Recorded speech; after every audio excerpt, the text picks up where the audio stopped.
మీరు చూస్తున్నారు ఎంఆర్టీవీ Telugu channel Hyderabad. Betting యాప్లను ప్రమోట్ చేశారని ఆరోపణలు ఎదుర్కొంటున్న హీరో రానా ఈడీ విచారణకు హాజరయ్యారు. ఉదయం విచారణ నిమిత్తం బషీర్బాగ్లోని ఈడీ ఆఫీస్కు వచ్చారు. సుమారు 4 గంటల పాటు రానాను విచారించి అధికారులు వారికి కావలసిన స్టేట్మెంట్ను రికార్డు చేసినట్టు సమాచారం. కాగా బెట్టింగ్ యాప్లు ప్రమోట్ చేశారని ఆరోపణలు ఎదుర్కొంటున్న పలువురు సినీ ప్రముఖులు విజయ్ దేవరకొండ, ప్రకాష్ రాజ్ విచారణకు హాజరయ్యారు. మరోవైపు ఇదే కేసులో నటి మంచు లక్ష్మి ఈ నెల 13వ తేదీన విచారణకు హాజరు కానున్నారు.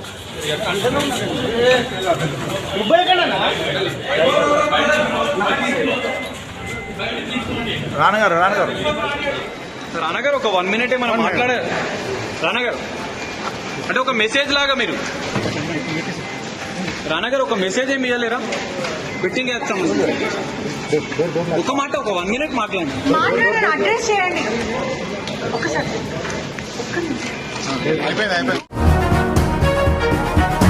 సికింద్రాబాద్ కంటోన్మెంట్ నియోజకవర్గం న్యూ బోయిన్పల్లిలో దర్గా ఉర్సు ఉత్సవం కన్నుల పండుగగా సాగింది.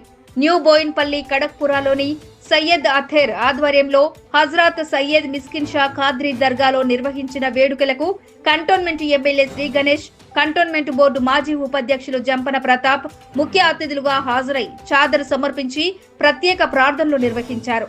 ఉర్సు ఉత్సవాలు మత సామరస్యానికి ప్రతీక అని, హిందూ ముస్లింలు సోదరులుగా కలిసిమెలిసి ఈ వేడుకల్లో పాల్గొంటారని అన్నారు. ఈ కార్యక్రమంలో దర్గా నిర్వాహకులు అన్వార్ నబ్రీ, ఇర్ఫాన్ నబ్రీ, మహమ్మద్ ఐజాజ్ షా ఖాద్రీ, హస్మత్ హుస్సేన్, సయ్యద్ ఆరిఫ్ తదితరులు పాల్గొన్నారు. అధికారుల తీరుపై హైడ్రా మార్షల్స్ మండిపడ్డారు. తమకు కనీస మర్యాద ఇవ్వడం లేదని, జీతాలు తగ్గించారని వారు ఆవేదన వ్యక్తం చేశారు. అధికారుల తీరుకు నిరసనగా విధులను బహిష్కరించి నిరసన చేపట్టారు. దీనితో హైదరాబాదు నగరంలో 150 డివిజన్లలో ఎమర్జెన్సీ సేవలు పూర్తిగా నిలిచిపోయాయి. హైడ్రా ప్రారంభంలో తమకు 29,000 రూపాయల జీతం ఇచ్చేవారని, తాజాగా అందులో నుండి తగ్గించి కేవలం 22,500 రూపాయలు మాత్రమే ఇస్తున్నారని తెలిపారు.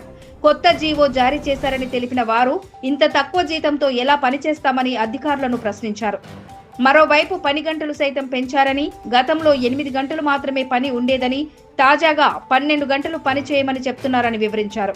కనీస వేతనం 45,000 ఇవ్వాలని వారు డిమాండ్ చేశారు.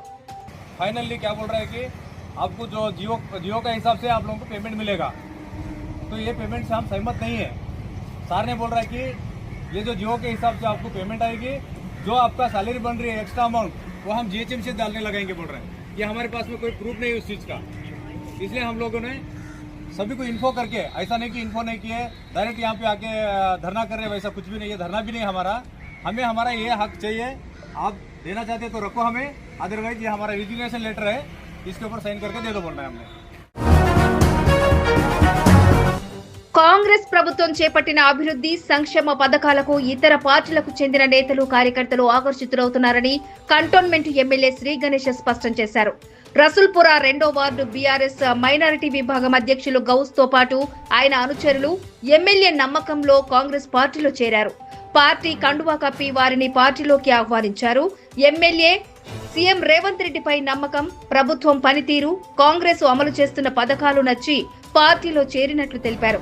బీసీ రిజర్వేషన్ల కోసం ఢిల్లీ స్థాయిలో కాంగ్రెస్ పార్టీ పోరాటం చేసిందని, ఆ బిల్లు పార్లమెంటులో ఆమోదం పొందే వరకు కాంగ్రెస్ పార్టీ పోరాటం కొనసాగిస్తోందని అన్నారు. ఇక మైనారిటీల సంక్షేమం కోసం పార్టీ కట్టుబడి ఉందని వివరించారు. దేశంలో అన్ని కులాలు, మతాలు కలిసిమెలిసి జీవించాలనేదే కాంగ్రెస్ పార్టీ సిద్ధాంతమని వెల్లడించారు.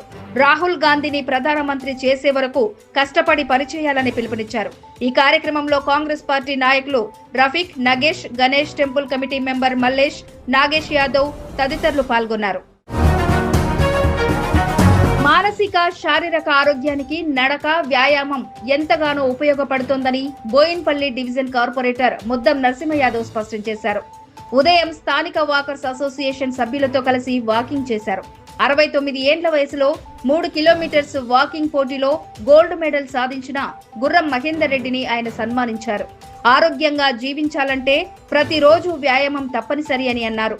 జీవితంలో ఆరోగ్యంగా ఉంటేనే అన్ని బాగుంటాయని తెలిపిన ఆయన మన పెద్దలు చెప్పిన ఆరోగ్యమే మహాభాగ్యం అన్న సామెతను గుర్తు చేశారు.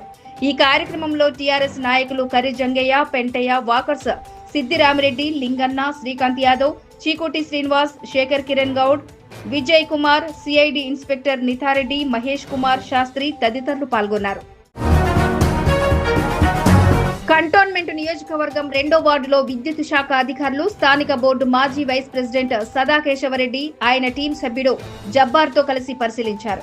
వర్షాల కారణంగా స్థానిక 2వ వార్డులోని శ్రీలంక బస్తీ, పోలీస్ లైన్, గన్ బజార్, సెర్వర్ కాంపౌండ్లోని డబుల్ బెడ్రూమ్ పరిసరాల్లో 11 kV విద్యుత్ సరఫరా చేసే లైన్ను పరిశీలించారు.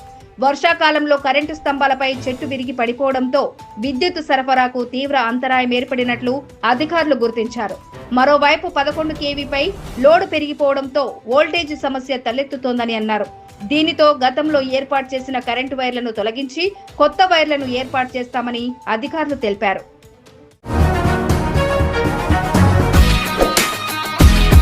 తాజా వార్తల కోసం MRTV తెలుగు ఛానల్ ను సబ్స్క్రైబ్ చేయండి, లైక్ చేయండి, షేర్ చేయండి.